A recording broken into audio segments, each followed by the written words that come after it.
don't think I've discussed that one before. Go on then. A couple hired for man's bedroom fantasy turn up at wrong address with machetes. Do you know what I watched for the first time last night? Police Academy. Really? Oh. I've never watched. It's my dad's favourite film. How does that make you think of Police Academy? Because you know the bit where they get... Sorry, microphone. You know the bit where they get the prostitute and then she hides in the thing while he does the speech? Yes. Yeah. That just reminded me of that. Okay, this is an interesting one, but here we go. Well, you know, this is a story you found, Brad. You take it away. You and Richard Williams are clearly like that. Yes. So, it's now time for the Not Yet Titled News, which, if you're not familiar, it's a segment of the podcast where we dedicate some time to a weird and maybe sometimes wonderful news story from around the world. We haven't done this in a while. No, we I'm haven't done it in a excited. while. It's had a bit of a break, but, you know, here we are, back for another one, and this one's going to be one to remember, I'm sure. As always, we haven't read the story, we know the headline, and we're just going to read it live, essentially. So, I'm not reading it. You're reading it. yeah. Even This could only happen in America, surely. even Jake doesn't like reading these, but here we go. Well, you found them. Pair hired for man's broom sexual fantasy turn up in bedroom at wrong address with machetes. I just want to break that down. So, Pair hired, so 2 people. okay, 2 people. So a man, I'm guessing he's a single guy? Before reading the article, Well, to me it seems like this one guy has hired 2 people to fulfill his fantasy. But broom, and then with machetes, what is the fantasy that involves brooms and machetes? I want to know. Maybe it's like Rim on the Broom. And then they turn up in the bedroom. Oh, I think it's frozen. Oh, damn it. That's a bit annoying. And then they turn up in the bedroom at the wrong address. So not only did they go to the wrong address, they made it into the bedroom at the wrong place. As if hiring services from those sorts of did they get to the suppliers bedroom? isn't embarrassing enough. Imagine it turning up at the wrong address. How did they get in the bedroom at the wrong address? I bet it was a sneak through the window. I'll love the surprise. Reading a bit more here. After appearing in an unsuspecting resident's bedroom with knives at 6:15 a.m. That's so early. Talk about morning glory. The duo accepted their mistake, saying, "Sorry, mate." That's got to be British. That's not an American gotta be saying, British. mate. Oh, that's even worse. I love the stock photo they use. Just oh, here we go. First thing, why you can trust Sky News? Thanks. Thanks, hon.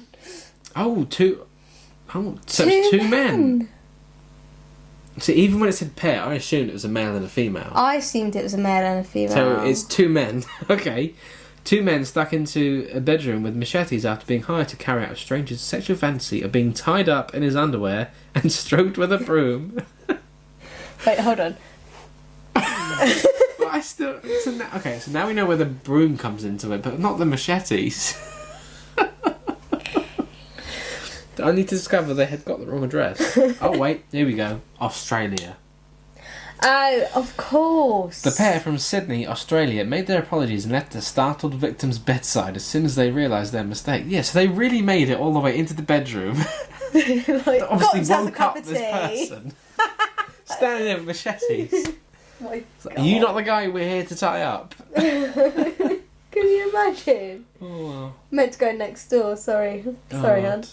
One of the men, Terence Leroy, has now been acquitted of entering the home in July 2019, intending to intimidate while armed with an offensive weapon, after the New South Wales District Court accepted his explanation.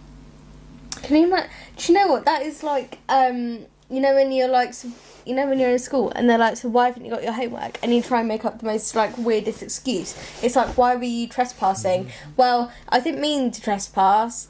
I'm actually, I'm a sex worker, and I thought this person had hired me. Apparently not. They carried the machetes either as a prop or something to use in the fantasy. The fantasy was unscripted and there was discretion as to how it would be carried out. According to court documents, a man living in New South Wales, Australia, wanted a broom handle to be rubbed around his underwear.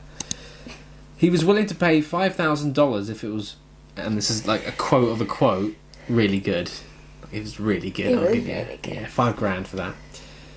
Police said the intended client had history for engaging the services of these people, or people, not necessarily these guys. He had made arrangements with a man on Facebook for people to engage in the roleplay and sent to his address before he later updated it after moving house more than 30 miles away. Oh. So they did go to the right place, just not really. No, like, like they tried. yeah. So they just didn't. Oh my see the god, can you update. imagine the new people moved in? Like, what area is have I this? moved into? Woo. But the resident of the home where the men mistakenly turned up told the police that when he noticed a light on in his lounge at around 6:15 a.m, he assumed it was a friend who visits to make the daily coffee.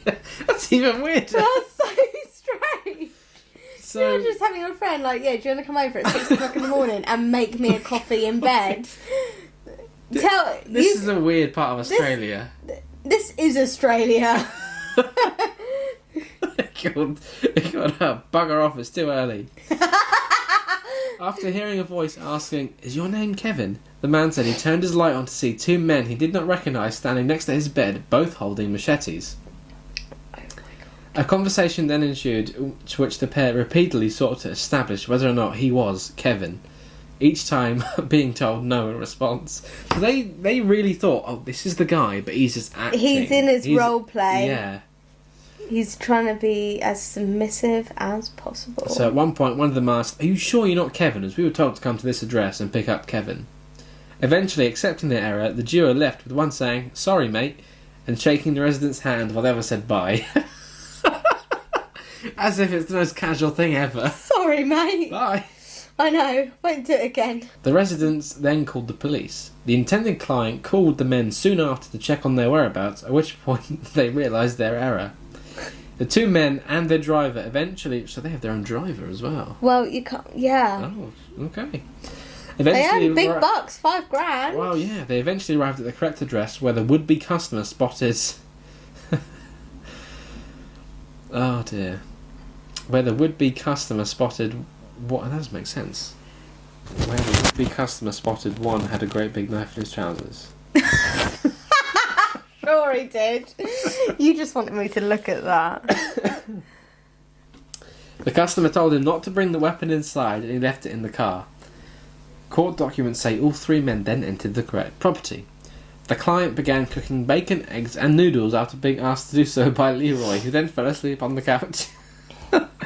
Police arrived at the property around an hour later and arrested Leroy and the other man who had appeared in the incorrect bedroom. The judge said it had not proved that Leroy's intention had been to intimidate. Leroy's lawyer said it was a commercial agreement to tie up and stroke a semi-naked man in his underpants with a broom. Entry was not with intent to intimidate. Oh my god. That is wild. Yeah, so, you know, they were nearly convicted for turning up at the wrong place with Can you the weapon. imagine? Can you imagine the stick they'd get in the workplace for it, though? That was the worst thing, them going with the weapons. That really... Yeah. Like, turning up at the wrong... But then they also managed to get into the house. Well, they must have had a key. Well, I don't know. Maybe they leave the door open. It is Like, Australia. Like, the door's unlocked. Come on they're in. so lax in Australia. I mean, like, the the people who weren't expecting them, like, they were waiting for someone to make the coffee at that time. So yeah, so maybe the door was open. Sorry, Yeah. I got cramp in my leg. Okay, so I think that has brought our episode to a really nice close.